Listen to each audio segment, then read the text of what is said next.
य नमः गोविन्दाय नमो नमः अच्युताय नमो नमः।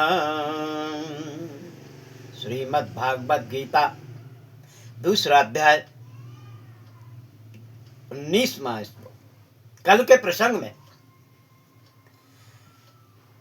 भगवान विष्णु अर्जुन से कहते हैं, अर्जुन, जो इस आत्मा को मारने वाला समझता है तथा जो इसको मरा मानता है वो दोनों ही नहीं जानते, क्योंकि यह आत्मा वास्तव में न तो किसी के द्वारा मारा जाता है न मरता है।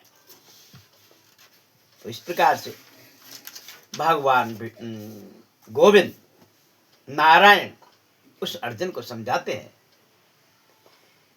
और उसको समझाने के पश्चात अब आगे के प्रसंग में आपको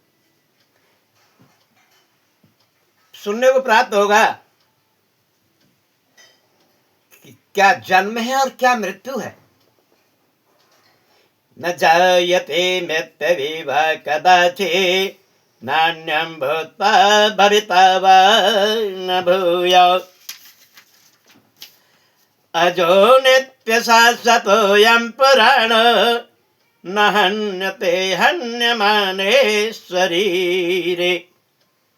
यह आत्मा किसी काल में भी न तो जन्मता है और न मरता ही है तथा न उत्पन्न होकर फिर होने वाले ही हैं, क्योंकि यह अजन्मा नित्य सनातन और पुरातन है। शरीर के मारे जाने पर भी यह नहीं मारा जाता। वेदा विनाशिन नित्यं य एनमजव्ययम् कथं स पुरुषः पार्थ किं घातयति हन्तकम्। हे पार्थपुत्र अर्जुन, जो पुरुष इस आत्मा को नाश रहित नित्य अजन्मा और अव्यक्त जानता है, वह पुरुष कैसे किसी को मरवाता है और कैसे किसको मारता है। न मरवा सकता है और ना ही वह मार सकता है। वासांस जीर्णा निविहाय चीर्णा नवानि गृह्णाति नरो पराणि तथा शरीराणि विहाय जीर्णा नन्यानि संयाति नवान् देहि। जैसे मनुष्य पुराने वस्त्रों को त्याग कर दूसरे नए वस्त्रों को धारण करता है, वैसे ही जीवात्मा पुराने शरीर को त्याग कर दूसरे नए शरीर में प्रविष्ट कर जाता है। नैनं छिन्दन्ति शस्त्राणि नैनं दहति पावकः न चैनं क्लेदयन्तापो न शोषयति मारुतः।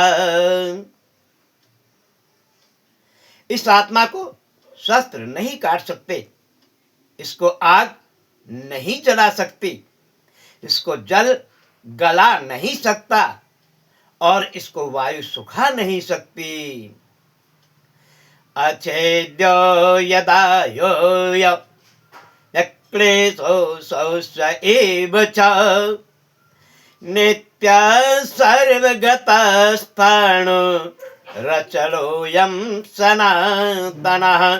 क्योंकि यह आत्मा अछेद्य है और आत्मा अतः अक्लेश और निसंदेह अशोच है तथा यह आत्मा नित्य सर्वव्यापी अचल स्थित रहने वाला और सनातन है। अव्यक्तो यमित्यन्तो यमिकार्यो यमुच्यते तस्मादेवं विदित्वैनं नानुशोचं तुमर्हसि। यह आत्मा अव्यक्त है, यह आत्मा अचिंत्य है और यह आत्मा विकार रहित कहा जाता है।